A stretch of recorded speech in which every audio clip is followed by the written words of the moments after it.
और अब रुख करेंगे साहिवाल का, जहां दरियाए रावी में ऊंचे दर्जे का सैलाब बरकरार है। कुतुब शाहाना के मकाम पर 1,44,800 क्यूसिक सैलाबी रेला गुजर रहा है। महकमा आपाशी के मुताबिक चीचा वतनी रावी पुल से 14,700 क्यूसिक का रेला गुजर रहा है।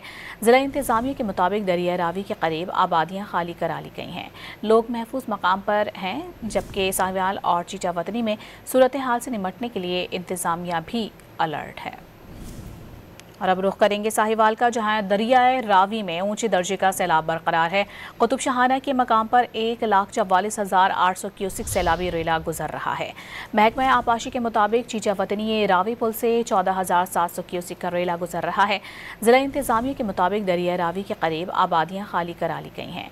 लोग महफूज मकाम पर हैं, जबकि साहिवाल और चीचा वतनी में सूरत हाल से निमटने के लिए इंतजामिया भी अलर्ट है। और अब रुख करेंगे साहिवाल का, जहां दरियाए रावी में ऊंचे दर्जे का सैलाब बरकरार है। कुतुब शाहाना के मकाम पर 1,44,800 क्यूसिक सैलाबी रेला गुजर रहा है। महकमा आपाशी के मुताबिक चीचा वतनी रावी पुल से 14,700 क्यूसिक का रेला गुजर रहा है। जिला इंतजामिया के मुताबिक दरिया रावी के करीब आबादियाँ खाली करा ली गई हैं। लोग महफूज मकाम पर हैं, जबकि साहिवाल और चीचा वतनी में सूरत हाल से निमटने के लिए इंतजामिया भी अलर्ट है।